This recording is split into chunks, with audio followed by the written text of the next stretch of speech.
Students, welcome to my new video, and today I am going to teach you lesson number 3rd or lesson number 4 of chemistry class 10 CBSE board, and lesson number 4 is carbon and its compound. So let's start carbon and its compound. Today we discuss about a new topic, and new topic is formation of covalent bond. पिछले video में हमने discuss किया था कि covalent bond जो होते हैं कितने तरह के होते हैं. There are 3 types of covalent bond: single covalent bond, double covalent bond and triple covalent bond. आज हम लोग इस बात पे डिस्कस करेंगे कि जो कोवैलेंट बॉन्ड होता है उसका फॉर्मेशन किस तरीके से होता है. आपको तो ये पता ही होगा कि जो कोवैलेंट बॉन्ड का फॉर्मेशन होता है वो बाय शेयरिंग ऑफ इलेक्ट्रॉन्स होते हैं, और जहां पर बॉन्ड का formation by transformation of electron होता है उस बॉन्ड को हम लोग आयोनिक बॉन्ड कहते हैं या इलेक्ट्रोवैलेंट बॉन्ड कहते हैं. ठीक है. और जो bond by sharing of electron बनता है वैसे बॉन्ड को हम लोग कोवैलेंट बॉन्ड कहते हैं. तो आज हम लोग कुछ ऐसे मॉलिक्यूल्स के बारे में पढ़ेंगे जिसमें कोवैलेंट बॉन्ड बनता है. तो चलिए स्टार्ट करते हैं. आज का जो हमारा मेन टॉपिक होगा वो होगा फॉर्मेशन ऑफ कोवैलेंट बॉन्ड. उसमें पहला हम लोग जानेंगे फॉर्मेशन ऑफ Cl2. किस तरीके से इसमें जो होता है कोवैलेंट बॉन्ड का फॉर्मेशन होता है. ठीक है. तो जो Cl2 है क्लोरीन के 2 एटम लिए गए हैं और क्लोरीन का एटॉमिक नंबर जो होता है that is 17 and electronic configuration 2 8 and 7. इसका जो इलेक्ट्रॉनिक कॉन्फ़िगरेशन होता है वो होता है 2 8 एंड 7. इसके आउटर मोस्ट सेल में कितने इलेक्ट्रॉन्स हैं? तो इसके आउटर मोस्ट सेल में 7 इलेक्ट्रॉन्स हैं. तो इसको अपना ऑक्टेट पूरा करने के लिए, इलेक्ट्रॉनिक कॉन्फ़िगरेशन को स्टेबल करने के लिए 1 इलेक्ट्रॉन की जरूरत है. It needs 1 electron to complete their octet. तो ये क्या करेगा कि दूसरे जो क्लोरीन है उसके साथ बॉन्ड बनाएगा, और वो जो बॉन्ड होगा वो शेयरिंग मतलब इलेक्ट्रॉनों का शेयरिंग होगा वहां पर. क्योंकि देखिए अगर आपके पास 2 क्लोरीन है, इसके भी आउटर मोस्ट सेल में 7 इलेक्ट्रॉन्स है और इसके भी आउटर मोस्ट सेल में 7 इलेक्ट्रॉन्स है. दोनों के आउटर मोस्ट सेल में 7 इलेक्ट्रॉन्स ही हैं. दोनों को अपना ऑक्टेट पूरा करना है. तो अगर यह क्लोरीन इसको अपना इलेक्ट्रॉन दे दे तो फिर इसका ऑक्टेट नहीं पूरा हो पाएगा, और अगर यह क्लोरीन इसको अपना इलेक्ट्रॉन दे दे तो फिर इसका नहीं कंप्लीट हो पाएगा. ऐसे सिचुएशन में, ऐसे केस में दोनों क्लोरीन जो होते हैं क्या करते हैं, एक एक इलेक्ट्रॉनों की शेयरिंग कर लेते हैं. इसको थोड़ा और नजदीक बनाते हैं.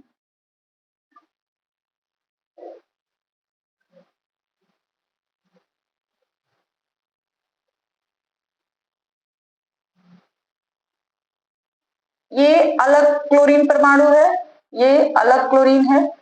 जब दोनों की शेयरिंग होती है तो एक एक इलेक्ट्रॉनों की शेयरिंग होती है. वैसे सिचुएशन में क्या होता है, इस तरीके से यहाँ पे Cl है, 6 इलेक्ट्रॉन यहाँ पे, 6 इलेक्ट्रॉन्स यहाँ पे, और जो एक एक इलेक्ट्रॉन था ये वाला और ये वाला वो यहाँ पे आ गया. एक एक इलेक्ट्रॉनों की शेयरिंग हो गई. तो इसको हम लोग कहते हैं शेयर पेयर ऑफ इलेक्ट्रॉन.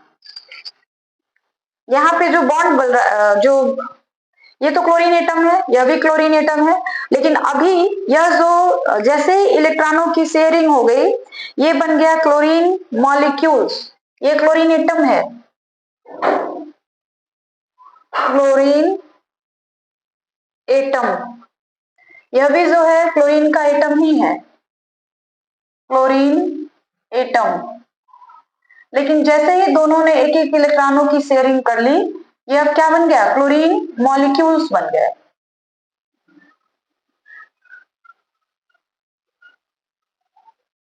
ठीक है. और यहाँ जो इलेक्ट्रॉन है इसी को हम लोग कहते हैं share pair of electron, SHARED, share pair electron. Share pair इसको आप कह सकते हैं. ठीक है. अब जैसे मान लीजिए आपको बनाना है NH3 ammonia, formation of ammonia.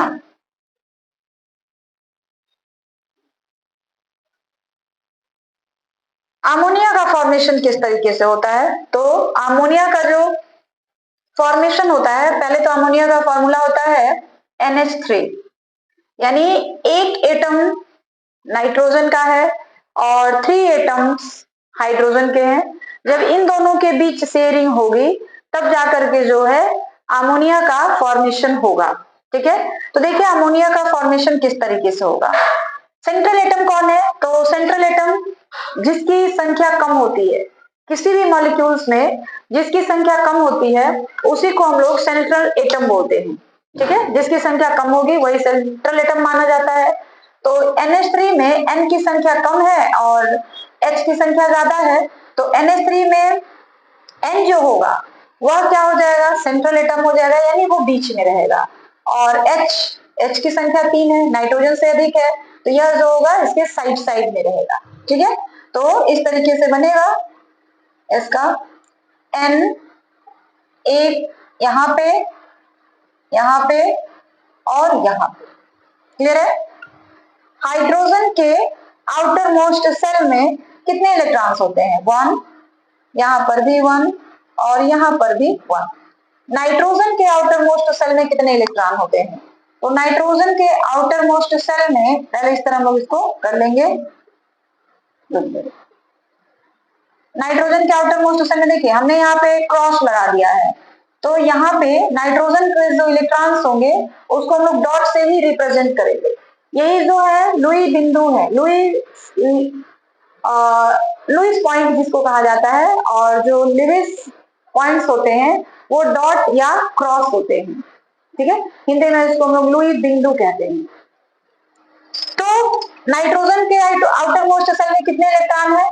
Nitrogen के आउटर मोस्ट सेल में 5 इलेक्ट्रॉन्स होते हैं, तो इसको हम लोग 5 को किस तरह से रिप्रेजेंट करेंगे? देखिए 1 2 3 एंड दिस इज 2, ये 5 इलेक्ट्रॉन्स हो गए।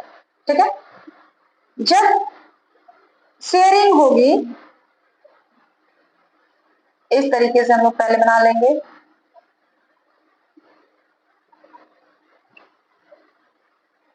ठीक है, ऐसे तक यहाँ पे ठीक है, जब शेयरिंग होगी तब क्या होगा? इसका 1 इलेक्ट्रॉन और इसका 1 इलेक्ट्रॉन, इस तरीके से। ठीक है, फिर हाइड्रोजन का 1 इलेक्ट्रॉन यानी क्रॉस, नाइट्रोजन का 1 इलेक्ट्रॉन डॉट, फिर इस हाइड्रोजन का 1 इलेक्ट्रॉन क्रॉस, नाइट्रोजन का ये डॉट। तो देखिए नाइट्रोजन के आउटर मोस्ट सेल में कितने? अब नाइट्रोजन के आउटर मोस्ट सेल में जो होंगे 8 इलेक्ट्रॉन्स हो गए, 2 2 2 एंड 2, 8 इलेक्ट्रॉन्स हो गए, क्योंकि 5 इलेक्ट्रॉन्स तो पहले से उसके आउटर मोस्ट सेल में थे। अब 3 इलेक्ट्रॉन्स और आ गए, तो उसके आउटर मोस्ट सेल में टोटल कितने इलेक्ट्रॉन्स हो गए? 8 हो गए। और जो हाइड्रोजन है उसके भी आउटर मोस्ट सेल में 2 इलेक्ट्रॉन हो जाएंगे और वो हीलियम के जैसा अपना स्टेबल कॉन्फ़िगरेशन प्राप्त कर लेगा। तो देखिए ये जो है ये दोनों इलेक्ट्रॉन, इसको हम लोग कहेंगे शेयर पेयर ऑफ इलेक्ट्रॉन। इस दोनों इलेक्ट्रॉन को भी हम लोग कहेंगे शेयर पेयर ऑफ इलेक्ट्रॉन। यहाँ पे 2 इलेक्ट्रॉन बचे हुए हैं, फिर यहाँ पे भी जो 2 इलेक्ट्रॉन्स है इसको भी हम लोग कहेंगे शेयर पेयर ऑफ इलेक्ट्रॉन। अभी हमारे पास ये 2 इलेक्ट्रॉन बचे हुए हैं, ये 2 इलेक्ट्रॉन जो है किसी भी बॉन्ड के फॉर्मेशन में हिस्सा नहीं ले रहे, इनकी कोई भागीदारी नहीं हो रही है, तो इन दोनों इलेक्ट्रॉन्स को हम लोग कहते हैं लोन पेयर ऑफ इलेक्ट्रॉन। इन दोनों इलेक्ट्रॉन को कहा जाएगा lone pair of electron. Pair of electron, जो इलेक्ट्रॉन बॉन्ड के फॉर्मेशन में हिस्सा नहीं लेते हैं, भाग नहीं लेते हैं, वैसे इलेक्ट्रॉन को हम लोग कहते हैं लोन पेयर ऑफ इलेक्ट्रॉन। आगे बात समझ में? अब हम लोग एक और एग्जांपल देखते हैं यहाँ पे, formation of methane. Formation of methane, ठीक है। मीथेन का देखिए यहाँ पे TH होगा, फॉर्मेशन ऑफ मेथेन ये कैसे बनता है? ये सारे जो है ना कोवैलेंट बॉन्ड के एग्जांपल है, सारे जगह कोवैलेंट बॉन्ड का ही फॉर्मेशन हो रहा है। फॉर्मेशन ऑफ मेथेन, मेथेन का जो फॉर्मूला होता है वो होता है CH4 और इसमें इलेक्ट्रॉनों का जो शेयरिंग होता है वो किस तरीके से होता है देखिए, जिसकी संख्या कम होती है उसको हम लोग सेंटर में रखते हैं और उसको हम लोग सेंट्रल एटम बोलते हैं, और जिसकी संख्या ज्यादा होती है उसको हम लोग साइड साइड में रखते हैं, ठीक है। और वैसे एलिमेंट को या वैसे एटम्स को हम लोग लीगेंड बोलते हैं। हालांकि लीगेंड आपको पता नहीं होगा, क्लास 12 में लीगेंड की बात की जाती है, लेकिन थोड़ी सी बात यहाँ पे आ गई तो हमने बता दिया कि ये जो है सेंट्रल एटम है और जो साइड साइड में जुड़े हुए हैं उनको हम लोग लीगेंड बोलते हैं, ठीक है। तो चलिए, सेंटर में कौन रहेगा? C, और इसकी वैलेंसी 4 होती है, तो एक तरह से सॉरी यहाँ पे थोड़ा सा, अब आपको ना एक चीज यहाँ पे इनके बीच बॉन्ड को दिखाना है, तो बॉन्ड कैसे दिखाएंगे? Cl और सिंगल बॉन्ड C, इनके भी बीच बॉन्ड को दिखाना है तो हम लोग इसको ऐसे लिखेंगे H N H फिर H, बॉन्ड दिखाना है और तीनों के बीच 1-1 इलेक्ट्रॉनों की शेयरिंग हुई है तो 1-1 डैश करके हम लोग लिख देंगे, और जो इलेक्ट्रॉन किसी भी साझेदारी में हिस्सा नहीं ले रहा है उसको हम लोग कहेंगे लोन पेयर ऑफ इलेक्ट्रॉन। उसके बाद CH4 यानी मेथेन का फॉर्मेशन कैसे होगा? तो कार्बन के आउटर मोस्ट शेल में कितने इलेक्ट्रॉन होते हैं? 4, तो कार्बन सेंटर में रहेगा और इसके आउटर मोस्ट शेल में इलेक्ट्रॉनों की संख्या हो गई 4 हाइड्रोजन है तो इसके इलेक्ट्रॉन को हम लोग क्रॉस से दिखाएंगे इस तरीके से, ठीक है। अब देखिए इस तरीके से, और यहाँ पे भी एक हाइड्रोजन रहेगा। जब शेयरिंग होगी तो कैसे हो जाएगा? देखिए थोड़ा सा ना ऊपर लिखना था ऐसे, ताकि जब शेयरिंग हो तो उसमें आ जाएगी।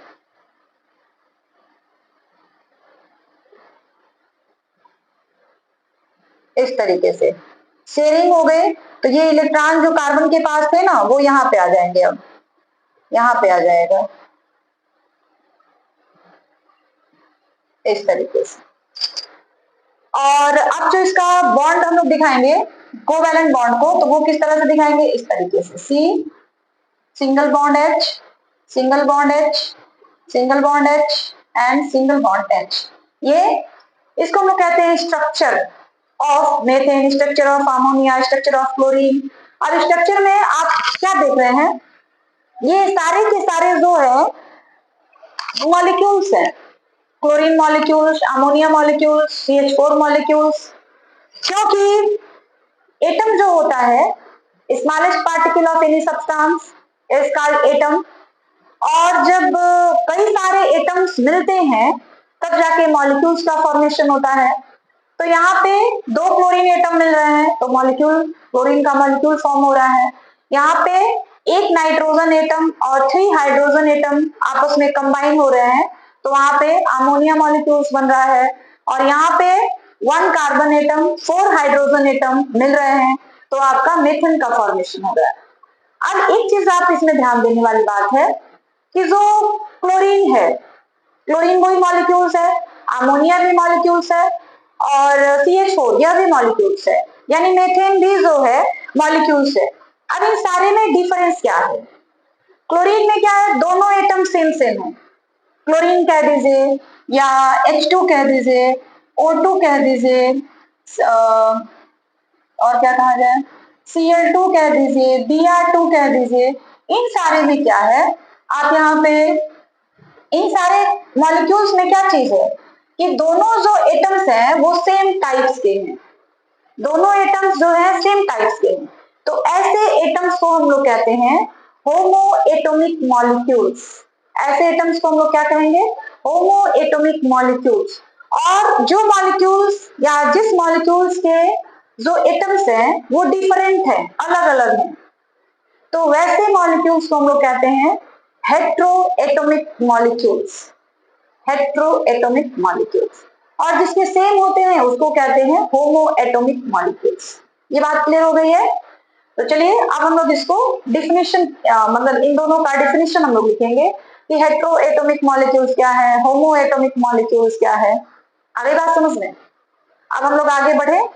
अब हम लोग डेफिनेशन देख लें कि होमो एटॉमिक मॉलिक्यूल्स क्या है और हेटेरो एटॉमिक मॉलिक्यूल्स क्या है। होमो एटॉमिक मॉलिक्यूल्स वे होते हैं जिनके दोनों दो या तीन जो भी एटम्स होते हैं वो सब सेम होते हैं।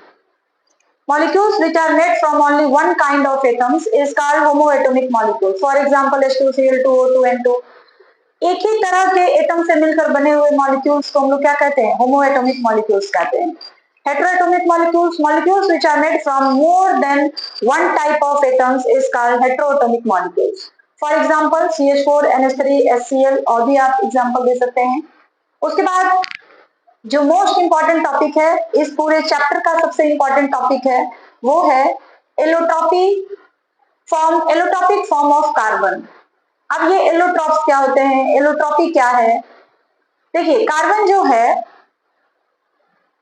एक ऐसा एलिमेंट है या कहा जाए ऐसा एटम है जो कई फॉर्म में पाए जाते हैं और उन सारे फॉर्म्स के जो फिजिकल प्रॉपर्टीज होते हैं वो डिफरेंट होते हैं, बट जो केमिकल प्रॉपर्टीज होती है वो सेम होती है। ठीक है, तो ऐसे फेनोमेनन को ही हम लोग एलोट्रॉपी बोलते हैं। और जो 2 या 3 फॉर्म्स होते हैं डिफरेंट टाइप्स के, उनको हम लोग एलोट्रॉप्स बोलते हैं। तो वही यहाँ पे लिखा गया, the phenomenon of existence of an element in the form of two or more than two which have different physical properties but same chemical property। यह एक ऐसी घटना है जिसमें कोई एलिमेंट जो होता है 2 या मोर देन 2 फॉर्म में पाया जाता है, रूप में पाया जाता है, जिसके फिजिकल प्रॉपर्टीज डिफरेंट होते हैं बट केमिकल प्रॉपर्टीज जो होती हैं सेम होती हैं। क्लियर है? जो केमिकल प्रॉपर्टीज होती हैं वो सेम क्यों होती है? केमिकल प्रॉपर्टीज जो भी एलिमेंट्स होते हैं वो किस पर डिपेंड करते हैं? उनकी केमिकल प्रॉपर्टी किस पर डिपेंड करती है? उनके एटॉमिक नंबर पर।